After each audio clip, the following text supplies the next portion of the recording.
Hello and welcome back. In the first video we discussed, in order to have a civil war, any war, you need participants.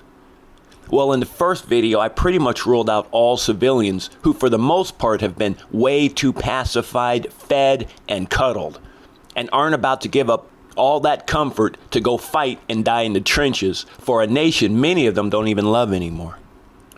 Americans no longer love fellow Americans, folks. What Americans love nowadays is their own separate identity groups. And I hardly doubt one group is willing to die for another group's right to exist, as was the standard sentiment in days gone by. Remember that? When people say, I may not agree with you, but I'll die for your right to say it? Them days are long gone, folks. Long gone. Anyways, back to participants. So who are we primarily left with? I'll tell you who. The enlisted. That's who. And or government forces, officers, and personnel. Basically, in my opinion, it would be the government against the government. Because they're the ones or entities with a ready supply of arms, resources, and obedient personnel. Or so it seems. Don't forget, folks, that for the last 30 years, what's been occurring in the public schools and universities has also been occurring in the military, the Pentagon, and other government agencies. You old school types, the Gen Xers and baby boomers. When y'all think of the military, images like this usually conjure up in your minds.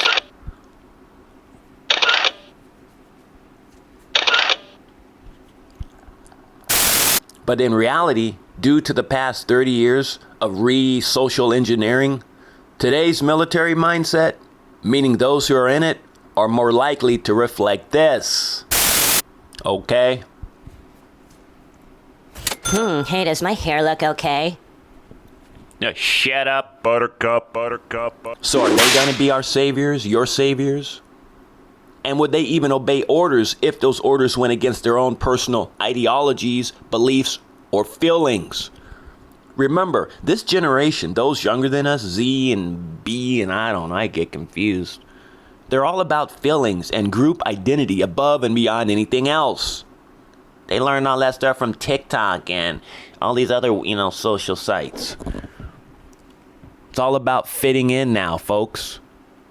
In the past, at boot camp, they made everyone shave their heads to be as one unit, one belief, and one mission. But does that still hold true today, in today's military, in Biden's military? The bulk of today's military are keyboard warriors, folks. And they've never really been tested overseas, let alone domestically, beyond stacking sandbags during floods or other civil aid duties. So to me, the true question is, where would the loyalties of sworn police officers, sheriffs, state patrol, FBI, etc., where would their loyalties go? Would it go to the state or to the federal government and or their local municipalities? And or would there be splits and divisions from within? Because if there's ever a civil skirmish, a states versus federal rights skirmish again, the ones who are already sworn to protect, well, they'll initially be the deciding factors in all this. Not some dude dressed up in buffalo horns holding a spear in his hand. Alright?